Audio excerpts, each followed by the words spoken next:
This piece of architecture had to be the work of the devil himself or an advanced ancient black magic. These are the exact words of an Italian traveler Niccolo Panucci who lived in India in the 17th century. Imagine this. It's the year 812 when a Rashtrakuta king called Karka is getting a copper inscription made. It was basically a government press release of the ancient India. He brags about a temple his family built. You know the generational wealth that all of our friend often has? The summary of what was carved in that metal, gods flying overhead, looked down at this temple, got confused and figured it could not possibly be man-made. The architect who built this made a t-shirt worthy quote. I can't believe what I have pulled off. I'm not exaggerating for YouTube algorithm. That's a 1200-year-old inscription. For the next 12 centuries, pretty much everyone who showed up at this hillside in Ellora had some meltdown. With this video, I'll tell you about this temple, the king who built it, the queen who vowed for it, the emperor who tried to erase it, and the rocks that refused to be wiped out. The construction of the Kailasa Temple then started with an architect and a laborer exploring the land and wondering where should we begin. Its grandeur begins with the King Krishna I falling gravely ill. So much so that most of the medics around had lost hope. This made his wife, the shattered queen, pray to Lord Shiva and make a desperate but a highly specific vow. Cure my husband and I'll build a glorious temple in your honor. In fact, I will not eat a single bite of food until I see the Sikhar, the zenith of the completed temple. Now usually we all know a vow involves giving up sweets, going to the gym, but not basic human survival. But we all know daddy's princesses go very big. Now the king somehow miraculously recovered. A great day for everybody in the kingdom. He probably wanted a grand celebration feast and a dinner with his wife. But the queen said no. True to her words, she crossed her arms and began fasting.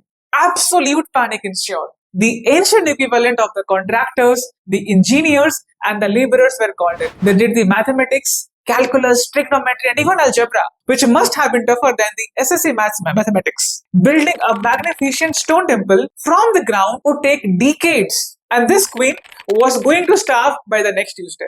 The person in charge would definitely be executed by the king.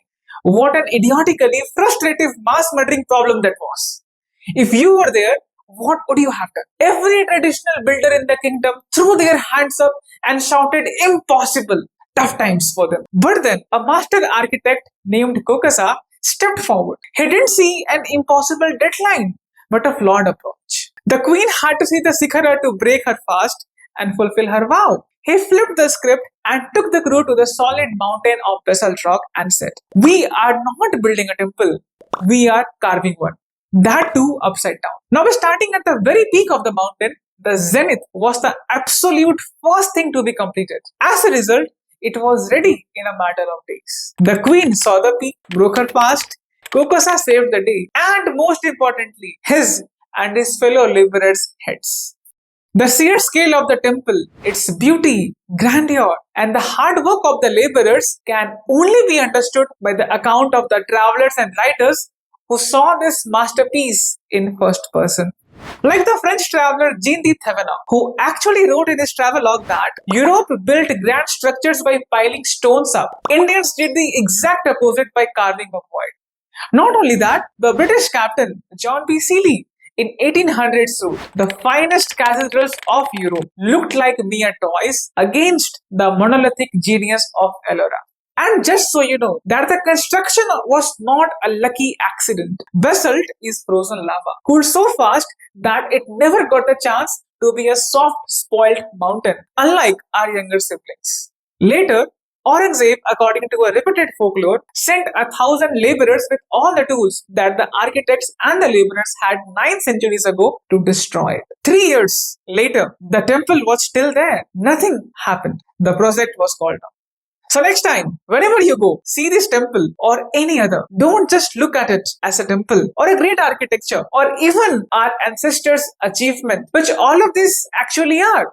But feel free to take it as the biggest answer to every problem has a solution, or else move to the next opportunity altogether. Don't worry, nobody can chop off your head. We are a democracy.